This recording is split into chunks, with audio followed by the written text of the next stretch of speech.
Tēnā tātou. It's my privilege to welcome and introduce our first kai kōrero, raised in Te Tai Tokerau. He is a gentleman of many skills and talents, a kapahaka exponent.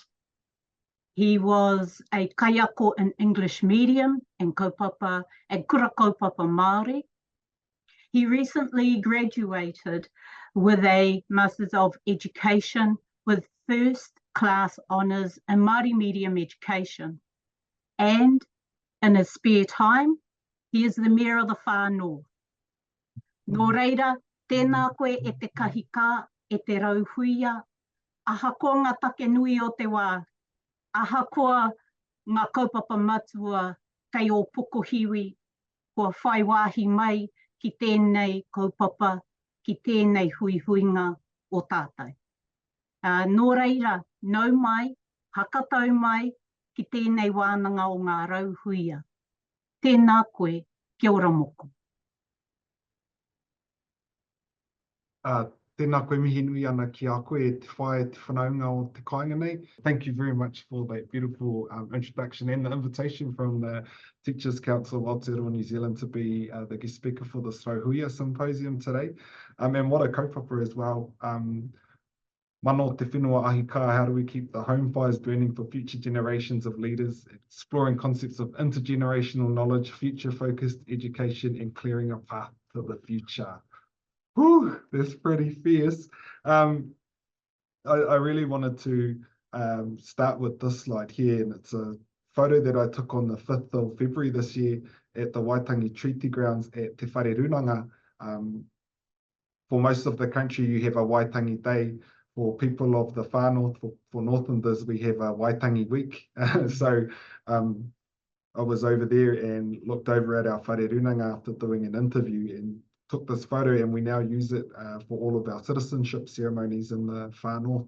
And it's just I thought a really beautiful picture and a real grounding that's resonated with the kaupapa that we're going to be talking about today. So what a beautiful way to start from here in the Far North, the birthplace of the nation, talking about our future generations and intergenerational knowledge.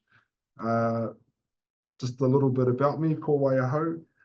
Ki te taha o te ukaipo, ko tarakeha te maunga ko Moitangi te awa, ko te taumau i te hapu, ko te rarawa tiwi ko ngā tihe te marae, ko tinana te waka, ko hokianga te kāinga, ki te taha o te ure tārewa, ko taratara te maunga, ko whangaroa te moana, ko poho tiare te hapu, ko ngā tikahu ki whangaroa te iwi, ko waihapa te marae, ko mamaru te waka, ko whangaroa te kāinga. I'm privileged to be from both Te Taitama Tāne and Te Taitama Wahine, the east and west coasts of Northland. My mum is from the wild west coast, from a small settlement called Mitimiti in North Hokianga. And my dad is from the easy east coast, from an even smaller little settlement called Waihapa on the Whangaroa Harbour. And I'm fortunate to call Kaikohe in the heart of Ngāpuhi my home, right in the middle of both coasts. So I have both a wild side and an easy side, and get to call on both from time to time, depending on the circumstances. Usually I take after dad, but when I need to bring mum's wild side in, it's right there waiting. I'm a proud Northlander, and of course a proud Far Northerner. Don't tell anyone in the Far North, and if you're from the Far North, just push mute right now. But I actually grew up down the road in Whangarei, but I'm not a full townie. Our homestead was in a small township of Hikurangi, just north of the city where I grew up. And after high school, I went to uni. I graduated with a Bachelor of Secondary Teaching and returned to my old stomping grounds, Pompalia Catholic College, to teach Te Reo Māori and anything else my old teachers threw at me, to be honest. A little bit of science, performing arts, some religious studies too. 4 years later, I took a leap of faith and decided I wanted to check out this whole other traditional education system and moved to Te Kura Kaupapa Māori or Kaikohe. And honestly, it's the best decision in my life. And 6 years later, I ended up becoming the Mayor of the Far North, and the classroom changed to council chambers. The students changed to 29 community board members and councillors. and the 75,000 Far Northerners who call our district home too. But obviously, I've still got connections in Te Kura, and I'm here next to our deputy principal and my mate Moana Timoko, who's also going to be one of the guest speakers. And just on these slides here, this is my whānau, my mum and dad, sister, little brother, nephew, and where I'm from on mum and dad's side, that's Maunga Taratara, Mount Taratara on the Whangaroa Harbour, and that's our marae and mitimiti mātihe.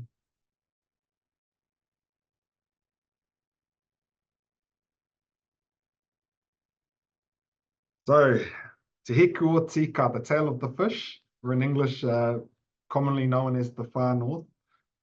The Far North is the home of Hokianga in the west, where our ancestor Kupe first settled. The beginning of Māoridom in Aotearoa. We are also the home of Waitangi in the east, where Te Hakaputanga i te rangatiratanga o New Zealand, the Declaration of Independence of New Zealand and Te Tiriti o Waitangi were signed. The birthplace of our nation. We're also home to Te Rerenga Wairua, Cape Reinga in the north, where according to our cultural narrative, our souls will travel to depart to the afterlife. Like, let that sink in, the cultural and historic significance of this beautiful district that it somehow ended up being the mayor of. The Far North is a diverse district. It's the third largest territorial authority in the North Island, but we only have 3 towns with over 5,000 people. Kirikiri with 8,000, Kaitaia with 6,000, and here where I live, Kaikohe with 5,000. The rest of our 75,000 residents live in over 40 smaller settlements. We have 2,500 kilometres of local roads our council is responsible for. 1,600 kilometres of these roads are unsealed metal roads that are full of dust every summer. And every winter, they're full of mud. The council is responsible for 16 wastewater treatment plants, 8 water treatment plants, and 22 urban stormwater drainage networks. We also are responsible for 19 town halls, 142 public toilets, 6 libraries, 28 playgrounds, and 550 bridges. So the cost of looking after all these community assets is astounding. We also have 128 marae in our district. The rangatahi in the Far North come from here. Around 20,000 Far Northerners are rangatahi. This map that I'm showing here, while I wish it were a heat map, seeing as we're the winterless north, is actually based on deprivation, the socio-economic profile of the Far North. So the darker the colour, the more deprived that community is. Our rangatahi come from all of these communities. This is their ahika. This is my ahika. I see my role as working to ensure that the standard of living, that the legacy we leave behind for our future generations matches the natural beauty as well as the cultural and historic significance of our district. I absolutely want to ensure that we are setting up our district for success and for our future leaders. I don't want any of our 20,000 rangatahi to have to leave our district, our communities, to the cities for opportunities. Or if they do, for education or training, I want them to come home and to raise their families here. Doing so isn't easy though, because we work within a system that isn't set up for everyone to succeed. So what do we need to do? We need to change the system. The sheer weight of the challenge ahead, though, can be overwhelming. And I know that you all as teachers are probably overwhelmed by the challenge of educating our future leaders so that they are prepared to do their part for this challenge. You know, as a teacher, when you get something right, you recycle it. So that's what I'm going to do today. You know, when something good's going on, you just carry on with it. So I did this, I shared this at a PPTA conference a couple of years ago. And then I think I recycled it for a new principal's hui in Waitangi last year, and it was well received on both. So you get it for our Rauhuia Symposium as well. To me, how do we keep the home fires burning for our future generations? I like to use a little something I call the 4 whakas. The 4 whakas to rise to the challenge for system change whakawhanaungatanga, whakakēmu, whakarereke, and whakareka. So the first one, for me, like in this role, and as a former teacher too, because I used to use this all the time as well, how do you get ahead? How do you see that intergenerational change or system change so that we can do better for all of our kids, for all of our future leaders? The first one is whakawhanaungatanga partnership. So whakawhanaungatanga is all about connection, because I can't solve the Far North's challenges on my own. In fact, it's going to take an interagency, interpersonal, and to be honest, an intergenerational approach to meet our challenges. So partnership is one of the key pillars in my 4 whakas model. Connection, partnership, getting to know who's who, what's what. In local government, one of the key partnerships that we've made is with the Ministry of Social Development for the Mayor's Task Force for Jobs to see our needs, rangatahi under 25 who are not in education, employment or training, who the system is failing to get back into things, to get back into work and education. In the Far North, our council has been able to facilitate getting 55 rangatahi into sustainable employment so far through this partnership. And these are rangatahi who the regular system, the Ministry of Social Development, have had fall through the cracks. But at a local level, through our council and with this funding, we've been able to get them into sustainable employment. So for me, that means that there are now 55 whānau who are better off across the Far North. We've also partnered with the 11 iwi authorities in our district through a standing committee of our council to see a Te Tiriti-centric change to our organisation. Whakawhanaungatanga is also about using the connections that you already have in local government. Actually, even in schools, they call it the old boys club or the old girls club. All of us have an old boys club or whatever you call it. So step 1 for me is always about connection and about partnership. And actually today next to me is someone who's part of my old boys and old girls club, my Mete Moana Timoko. So you've got those connections already. And if you're missing links in those connections, go out and get them. And that's how we'll see that positive change that our rangatahi need, to be honest. The second whaka in my model is whakakēmu. Kēmu means game, so it's to play the game. Life is a game. The organisation that I lead as mayor, the kura that I taught at, they're all games as well. And what do we want to do with the game? We want to win and to clock it. For me, that means making sure that I know how the game works to get ahead to be able to win. To do that, though, means making sure that I've always done my homework so that I understand the system to be able to change it.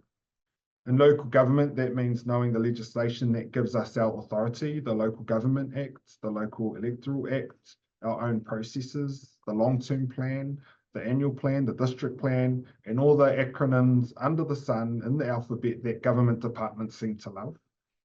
To get Māori wards over the line in the Far North, because our survey responses showed that 80% of respondents, and there were 500, which is a great turnout for local government, hearing from 500 people. And our last long-term plan, we only got 800 submissions from Far Northerners for our long-term plan, and that's how we would decide to spend $172 million a year for the next 10 years in our district. So 500 people responding, asking to our call about Māori wards, with 82% in favour. That's pretty good turnout. All of our iwi organisations supported the introduction of Māori wards, but I knew that I had to know the game and then play the game to be able to see the implementation of Māori wards in the Far North, because the leadership at that time were against it. I now look at the Far North District Council, which has a beautiful reflection of our communities on it. A district that is 51% Māori, a district where 10,000 Far Northerners can speak te reo Māori, and our council has an official interpreter for the meetings. I know that playing the game was right. When tamariki come up to me and say, I want to be the mayor one day, or wow, you can speak te reo at council, that is us strengthening our ahika for the Far North. So whakakēmu, playing the game. Learn the game. Maybe your boss is a little bit of a, I don't know, maybe you've got colleagues. What's the game and how do you strategize in that game so you can win to do better for our tamariki? The third whaka in my whakamodel is whakarereke, to change things up. When things aren't working, you need to try something new. I find this to be one of the hardest parts about system change, the almost nationwide perversion to change or trying something new. But if you aren't getting anywhere, then you have to try a new approach. In the last term in council, we had meetings 6 weekly and they were terrible. We would always go for over 6 hours, and by the end of the day, we weren't making good decisions. At Te Kura Kaupapa Māori o Kaikohe, I was first introduced to the Maramataka, our lunar calendar. I was initially a Maramataka denier, if I'm being honest. It was my very first PD, my first day on the job at Kura, and we had this matua, Rereata Mākiha, who I met for the first time, who ended up being the senior New Zealander of the year last year, I think it was. But back then I was like, who's this fella telling us about the moon controls us? I was this mad Maramataka denier for a couple of years at least. But through observational data, has that changed? So much so that, as you heard at the start of this, I just finished my Master of Education in Multimedia Education, where my research was around using the Maramataka for learning te reo. And one of my findings was that the Maramataka is an intergenerational form of cultural knowledge transmission that we can use to excel. So lo and behold, I became mayor, and what did I do? I changed things up and used the Maramataka as the basis for our formal council meetings calendar. Guess what? Our meetings have never been as long or as stressful as they were in the last term of council. Changing things up is a go-to to try and see that system change. And it doesn't always have to be big things, I've found. People always ask me as mayor, oh, what's your legacy project? Or you've been in the job for 18 months now, you haven't even done anything. The roads are still full of potholes. You know, like, what are you actually doing? You don't even have a youth council yet, but you're supposed to be this award-winning young mayor or something like that. But it's like 1,000 little wins can be greater than one big system one. Or sometimes you've just got to play the game harder and stronger to see that big system change as well. But when things aren't, you know, working, then you've got to try a different approach and change things up to try and win that game. My final whaka is to whakareka, to sweeten the deal. And that's to enjoy the wins, to reward those who deserve it and not to sweat the small stuff as well. I still remember my very first ever practicum at, back then it was St. Andrew's Middle School in Hamilton, Hamilton Junior High now. And my very first day, and I was nervous as a, you know, beginner uni student. I think I was only like 19 and you're put in the classroom with like 30, 11-year-olds.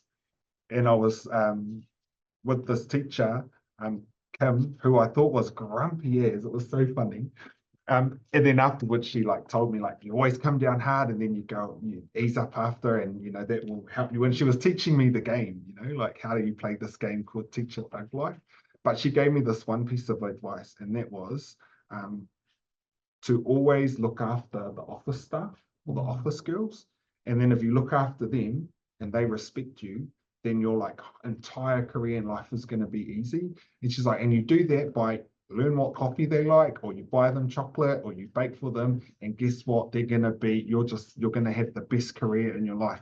Because if you start off on the wrong foot and they don't like you, you're going to have the worst experience ever. So that's always stuck with me. And that's why it's a part of my 4 pillars to rise to the challenge for system change, is that whakareka, to sweeten the deal. And I still do that to this day. And it's like just being normalized, to be honest, like get someone a coffee or sweeten their day by like genuinely asking how they are and all that. You know, that stuff that's sort of like common sense that you take for granted, that is meaningful and matters sometimes. But yeah, it makes a huge difference. But when I think about this beautiful kaupapa that we're here for, this Rauhuia Symposium, which is how do we see that, you know, how do we set up Aotearoa, or how do I set up the whānau for our future leaders? How do we see intergenerational change, system change to do better for them? Well, you just got to do it like one step at a time, but you've got to be strategic about it. whakawhanaunga, partnership, whakakemu, playing the game strategy, whakarereke, changing things up, and whakareka, enjoying the wins or making sure you sweeten up other people's day. I think I've got one more slide. And yeah, here's just, I don't know, over my life, you know, I probably could have 1,000,001 more photos to go with this, but these were the first lot I found when stalking back through my own Facebook that I found that just painted that picture of the reason why we hold these roles, or the reason why we do the job, even when the job's a nightmare. And you'll all know that, you know, you have those days where you win, days where you don't win. Just like the moon goes up and the moon goes down, and the moon gives you good energy, the moon gives you bad energy. But yeah, here's a few pictures just that for me like really resonate with the amazing power of potential that we have with our rangatahi. And right in the middle there, even though she don't like the photo, is my bestie Mo. When we were live on Breakfast a few years ago, just post-COVID, when schools were getting back into things, and she won us some funding to be able to offer free tutoring for our secondary students here in Kaikohe. You know, some of the bigger towns and cities, they've got services like that, you know, parents can pay and send their kids to. We don't have anything like that here in Kaikohe or here in the far north. So there was a gap there that we just naturally filled. And we had kids from all of our secondary schools coming, having a feed, spinning yarns, and then having access to NCEA teacher subject experts to prepare them for passing when it was really hard to get back into things. I really want to acknowledge the theme for our Huia Symposium. How do we keep the home fires burning for future generations of leaders? And the opportunity to speak today. Keeping the home fires burning for our future generations of leaders for me means making sure that the home fires are bonfires, nice and bright, warm and enticing, so that our future leaders want to be at home. And when I look around these photos here, like our boys from Te Kura Kaupapa Māori o Kaikohe and Kirikiri High School, the boys were the losers, the Kura boys, and the high school boys were the winners. But look at that photo, you wouldn't know the difference, eh? Because they're all bloody winners. When I think about these students from Pompalia Catholic College, my first year in teaching, doing the haka with them at the Leavers Mass, I think it was. Like, I mean, look at that potential that's there. These students down this on the side there outside our Kaikohe Memorial Hall, who came along when we had 2,000 people march in petition to the introduction of significant natural areas to our district plan, which would have seen, you know, 100% of whenua Māori unusable under that proposal. But guess what? They weren't there to support the petition. They were there to be my security guards because I was a counsellor at the time to receive that petition. Look at that leadership that's there. Our Kaikohe Christian School students down here who were learning about kaitiakitanga and wanted to learn about what our council was doing about waste management, and all the way to our Kirikiri High School Kapahaka group. And we employed these students as a council to do our engagement, because we do a really bad job at engaging with the community, to ask them how do they make these streets safer, and it won an award. Or our Okaiho College students. And I really like that photo, and I use it because I love how you know, their uniform policy is you just wear whatever you want to wear, and if you like it, you get to do it, and that's what they like to do, and they still pull it off, and look how proud they look. All the way over to our Kawakawa Primary School Kapahaka students who won our regional competition and really wanted to have a selfie with me so that they could say that they had a photo with the mayor. But I actually was the one who wanted to have a photo with them, because they're all going to be the future Matatini stars, because they're already doing it at a primary level. Or having a look at our senior students on their last day of school at Kura, where they love to prank teachers, and they pranked my car and then made me have a photo with them. So this is the YA. This is how we keep the home fires burning, is acknowledging that potential and acknowledging the fact that it's a massive job, but it's one that we can do with a little bit of strategy and a little bit of nous. And you don't have to do it alone as well, because you just build your old boys and old girls club and make sure you've got good people around you to help you get there. So e mihi nui ana ki a koutou katoa i ngā kōrero. I hope that something maybe resonated with you throughout this presentation, but it's been a real privilege to be the guest speaker for this symposium, online symposium. And I'm looking forward to listening to Moana as well. And then we'll stick around for the breakout room if you'd like to ask us questions and anything like that. But I will pass it back to our Teachers Council top shelf. Kia ora, Moko. Thank you. Thank you for showing us and speaking to the commitment you have made to ensure that the young people who are born with ties to your community are educated in a way that ensures that they can not only remain in the community, but thrive as members of the community. I now have the pleasure of introducing our next speaker, Moana Te Moko. Moana is a teacher working in several educational roles in Kaikohe. She is currently Tumuaki Tuarua at Te Kura Kaupapa Māori o Kaikohe and campus manager at Te Pukenga. In her various educational roles, she creates innovative learning opportunities for learners of all ages and loves to get involved in educational activities for her hapori, hapu and iwi. Welcome, Moana. Kia ora. I want to talk to you first. Before talking about myself, I want to talk to you about the mahi. And I want you to look at this photo. These are our pirupiru. Got some salt on there if you look closely, and real butter. So if you haven't eaten pirupiru, you really need to. So yeah, I just want to share that kōrero. Moko suggested that I share some kōrero about this kaupapa from a teacher leader perspective. So Moko and I have presented a few times and shared kōrero about different kaupapa in the past. And like he said, we've worked together at Te Kura Kaupapa Māori o Kaikohe, and we still work together at Te Kura Kaupapa Māori o Kaikohe. I actually miss him. So it's really cool to come to his flash office. Back to the kaupapa Moana. Mana o te whenua ahika. So how do we keep the home fires burning for future generations of leaders? So I'm going to share kōrero, and I've just sort of looked at the question again, or the title around exploring concepts of intergenerational knowledge. Future focused education and clearing a path to the future. So here's my next slide. Still don't want to tell you too much about myself yet, because I just want to engage you with the mahi that we've been doing. So when we talk about the mana o te whenua o te ahika, in 2019, this was one of the kaupapa I've been involved with, we planted 1,000 purapura pirupiru, so our pirupiru seeds or tubers. That was about 1 acre.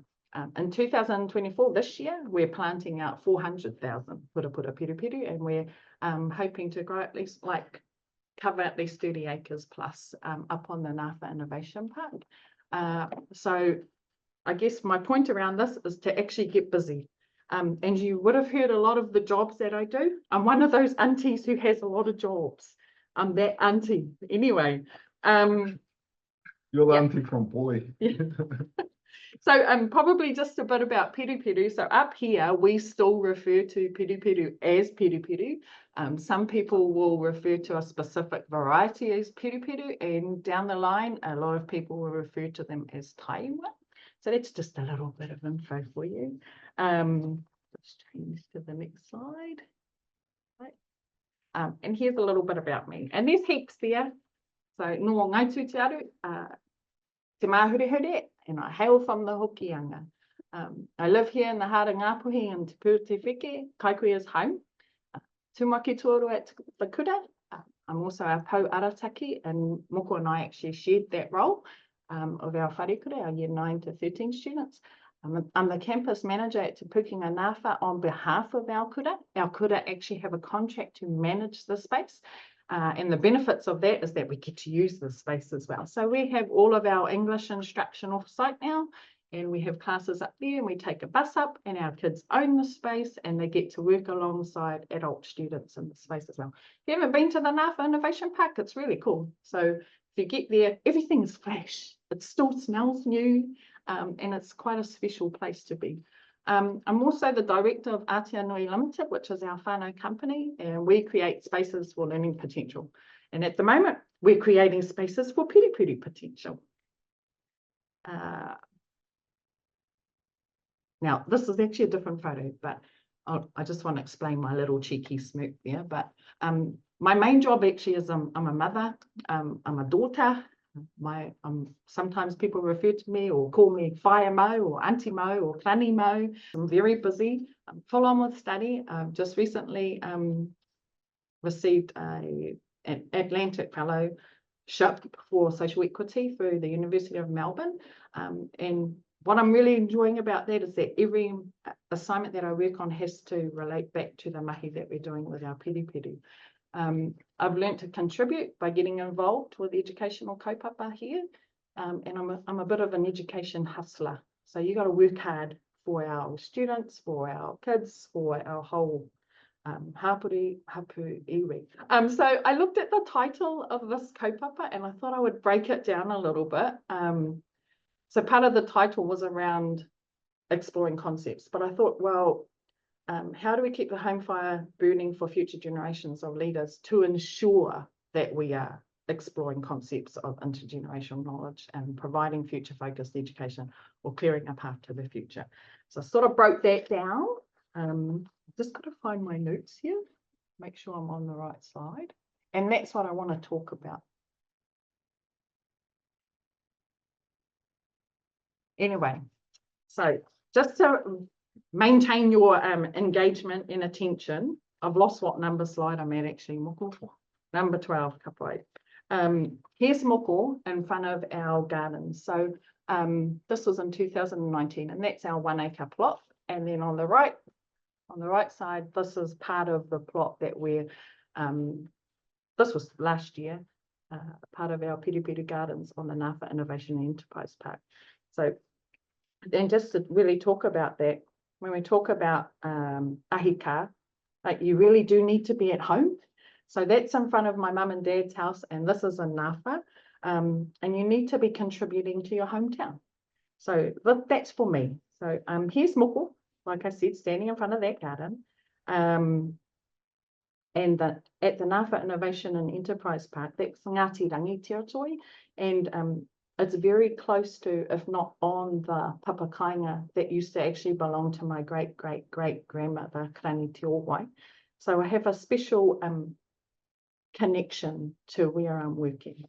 And I think with your ahika, like, that's why you need to be at home and you need to experience some sort of connection with that space to actually put the mahi in and do the mahi.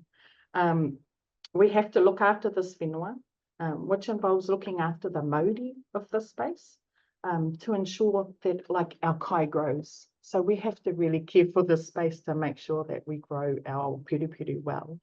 And I guess the other thing is when we talk about mana o te whenua, like, kei te tai ao te tino mana, kei te whenua te tino mana. If we're not looking after those spaces, we're not going to grow our kai very well. So that's some of the mahi that we're doing. Our work involves drawing on our relationship with the taiao and with the whenua to understand how best to protect ecosystems or to revive damaged ecosystems so that our piripiri do grow well. So we utilise the maramataka with our growing, and a lot of people do that, but up here I'm finding that a lot of people are interested in knowing a little bit more about the maramataka, and they get to see what we're doing and they're always asking about what we're doing as well. So So again, I just want to remind you about the mahi around what we've done over this time. For me too, you have to be doing something that people can observe. So over these past 5 years, people have actually seen how we started and now they're seeing our big, large gardens. We become the example or an example. We have to really think about how we're exerting or asserting our rangatiratanga in this space, like how we're actually leading in the mahi that we do. And we can't really quit now because we've got so many eyes on what we're doing. as mentioned, we are aware of our obligation to our taiao too, but we're also aware of our social obligations to our people as visible movers and shakers on the land. Our people are seeing what we're doing on a large scale at the moment. So we have the biggest kai gardens in our area, and a lot of aroha has gone into this work.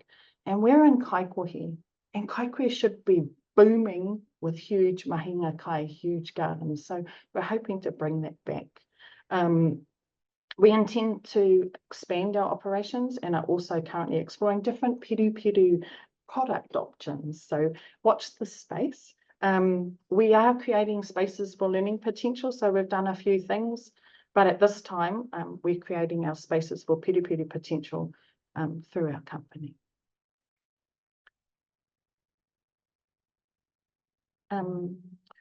If we took a, like, just going back to how I broke down the title, so exploring concepts of intergenerational knowledge, here we are at one of our wānanga that we held way back in 2000, and I think this was between 2018, 2019, and this was some of the mahi that Moko referred to that we did with Uncle Rao. That's Uncle Rao's back there, and he's wearing his Oturu Rako Nui Rako Mātohi hoodie, which is actually the current phase that we're in right now.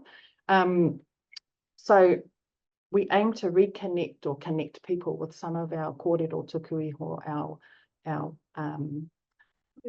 ancestral wisdom, I guess, that's been handed down for generations. So we're very lucky to have worked with Uncle Rao at that time. And way back then, what we did was we held around, I think there were 8 wānanga that we held every full moon phase, so that we could teach our participants, our youthful characters, and their families or their whānau that actually attended about the maramataka. So it was quite easy for them to remember when we would be meeting.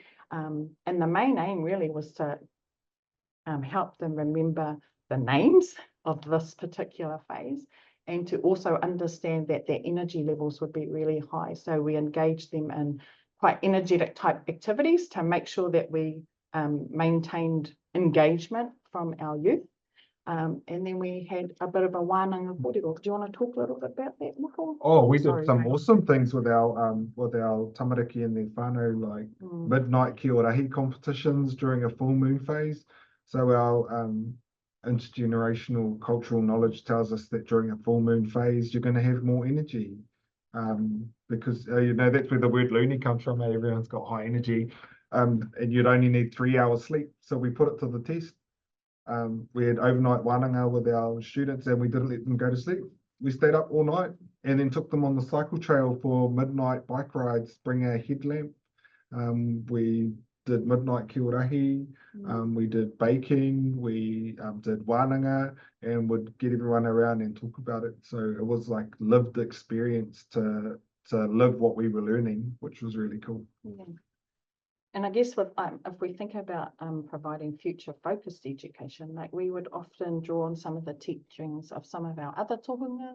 Some of them have passed on now, so Matua Tūkaki Waititi, Papa No Epihan, and they would always talk to us about acknowledging the mana that you actually have. Like, and I'm not one to talk like that. I'm not being a kumara when we talk about the mana that we have, but we have this responsibility or obligation to you know, think about how we exercise that mana. So through our rangatiratanga, through the way that we lead in this sort of mahi, and we have to actually acknowledge that, and we have to share, and we have to do it really well. So there's different ways that we contribute. Yeah, so we're very lucky to have, and Uncle Rao actually lives back up here in Kaikohe, just saying that out loud as well.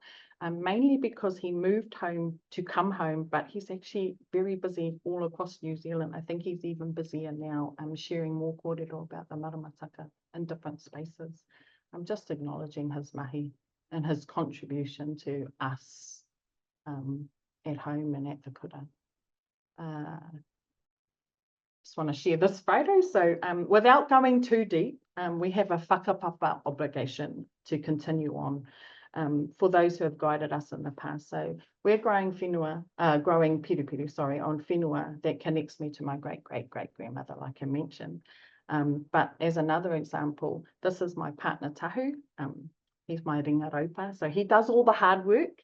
I've actually been kicked out of the garden now, which is quite good, and I'm not going to complain about it. So a lot of the thinking still happens on my side, but he does a lot of the hard work. And this is his grandfather, Norman Warmington in Waima. So this photo I stole somewhere from the archives, as you can see. But Tahu's actually doing what he loves, and it's also in his whakapapa. So just want to bring that in. And I do want to just finish with this slide here. So this is if you're still listening, actually, the hustle or my advice. So I enjoy working with our people and bringing people together to learn. It took me a while to acknowledge that or to work that out in my head, like what was it that I actually enjoyed. So that's why I contribute or I get busy and involved.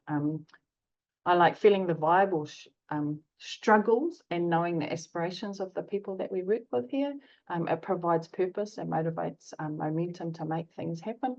I like creating, contributing, and getting involved in educational initiatives for our hapere, and I've mentioned that before, for our hapu iwi, and it fulfills an obligation through whakapapa, not just for people of our past or our tūpuna, but also for our future generations. I'm very kaupapa driven, so I identify a purpose, I understand a vision, I network and seek expertise. If I don't know, like there's a lot of stuff I actually don't know, Moko knows that too, but and I collaboratively strategize with experts and commit to being staunchly firm on direction. So follow through with action, hard work, and loads of aroha. Create innovative learning opportunities for many of our youthful characters of all ages. So it's not just for our young people, like try and engage people of all ages, youthful characters. I like to simplify hard stuff. Like an example was around the maramataka and actually teaching our kids about the maramataka and just thinking really simple, how do we do that? Or let's have our wānanga every full moon so we can explain how things roll. And actually, it's really to make sure that I understand what I'm actually learning about as well. I like to design and implement curriculum initiatives alongside experts of kōrero tuku iho. So I like working alongside people like Uncle Wau. I was very lucky to work alongside Matua Tūkaki Waititi and Papanau. We were both very lucky, highly influential in the mahi that we continue to do now. There's always a focus on mātauranga Māori, ancestral knowledge, our tikanga, our ways of being and doing. And te reo Māori, I'm still learning. Moko is one of my kaiako. And actually one of the greatest strategy we have is that if he shares a kupu with me and if I use that kupu incorrectly, like I get 3 strikes, and if I get the 3rd strike, he's not going to help me anymore. So that's a really good strategy too. And just hustle to provide the best for the people that I work with. And just to conclude, this is probably my last topic to clear a path to the future, especially for the single people out there. Moia te ringa raupa. That's one of our whakataupu. Yes, whakataupu. And these are Tahu's hands, delicately holding and showing and teaching us how to treasure these little beauties, our piru-piru, because piru-piru are like gold. That's my kōrero. Thank you. And I had heaps of notes, but actually I went off track a little bit, so hopefully you did get something out of that kōrero. Just being honest. Kia ora, Moana. Thank you for sharing your kōrero, sharing your story, and with such a passion for what you do. Like, I really appreciated that with how you were talking about it. Like, this is clearly something that's very important to you and to your community and to your whānau and to everybody. I'm sure that the concepts around